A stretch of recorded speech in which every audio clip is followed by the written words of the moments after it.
چوتھا سبب یہ ہے کہ وہ لوگ خوشی غمی کی خود ساختہ رسموں سے آزاد تھے۔ مرنا بھی آسان تھا، جینا بھی آسان تھا، خوشی بھی آسان تھی، غمی بھی آسان تھی۔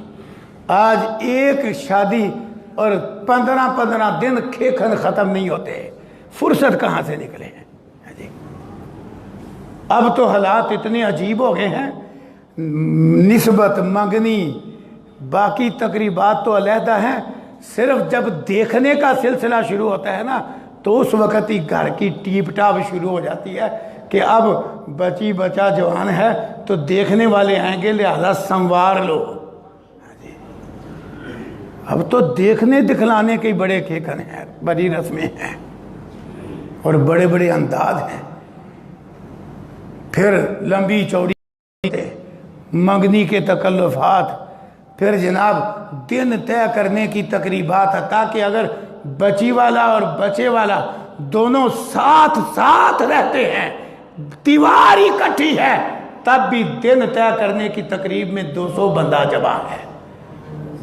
یہ ویسے ہی بات نہیں، میں نے مبالغہ نہیں کیا، میں اس وقت جامعہ اسلامیہ میں پڑھاتا تھا، سچا واقعہ ہے۔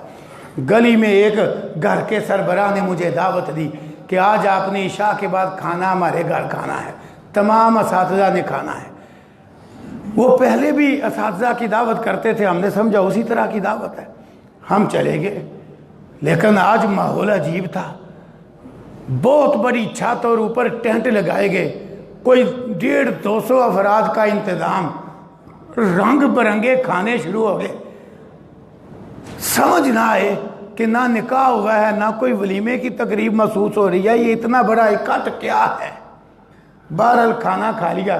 جب واپس آنے لگے، ایک بزرگ نے کاپی پکڑ لی اور پینسل پکڑ لی، میرے تو کان کھڑے ہو گئے کہ پتہ تو چلے کہ یہ کیا۔ میری ذرا معاشرے پہ نظر بڑی ہے، اصلاح معاشرہ میرا دلچسپ مضمون ہے۔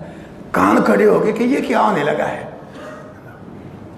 وہ بزرگ کہتے ہیں گھر کے سربراہ کو مخاطب کر کے کہ مہمان تو فارغ ہو کے جا رہے ہیں، اصل کام تو رہ گیا ہے جس کے لیے ہم جمع ہیں۔ وہ اصل کام کیا، میں متوجہ ہو گیا کہ پتہ تو چلے یہ دعوت کون سی تھی۔ وہ کہتے جی وہ کون سا اصل کام؟ وہ گھر کا سربراہ کہتا ہے کون سا اصل کام؟ وہ بزرگ کہتے ہیں دن تو طے ہی نہیں کیے، ہم تو دن طے کرنے کے لیے جمع ہیں۔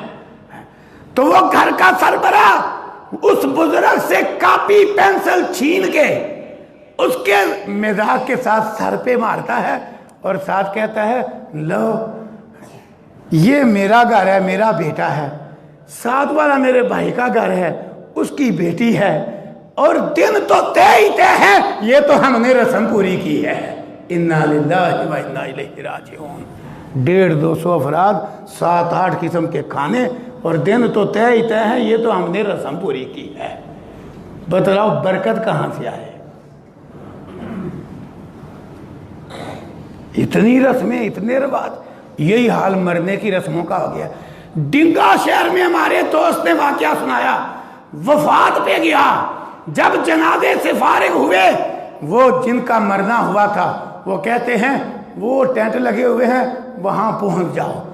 وہ بھائی کہتا ہے میں وہاں پہنچ گیا تو بہترین قسم کی کھانے کی میزیں لگی ہوئی اور رنگ برنگے کھانے، تو میں بڑا پریشان کہ شاید ایک طرف وفات ہے اور دوسری طرف کسی کی دعوت ولیمہ بھی ہے۔ کہتے ہیں میں جھجک رہا ہوں اندر جاتے ہوئے کہ یہاں تو ماحول ہو رہا ہے، ادھر ہم میت دفنا کے آ رہے ہیں، یہ کیا ہے؟ آخر پوچھ لیا کہ یہ کیا ہے، تو انہوں نے کہا ہمارے شہر میں یہی رواج ہے، یہ مرنے کا کھانا ہے۔ یہ کیا ہے؟ مرنے کا کھانا۔ انا للہ و انا الیہ راجعون۔ بتلاؤ برکت کہاں سے آئے؟ ان کی زندگیوں میں یہ رسمیں نہیں تھی، وہ تو جاتے جاتے راستے میں ہی نکاح کر لیتے تھے، تو برکت ہی برکت تھی۔ آج ہمارے کھیکر ختم نہیں ہوتے، بے برکتی ہی بے برکتی ہے۔ کتنے اسباب ہو گئے جی؟ 4۔ 5واں سبب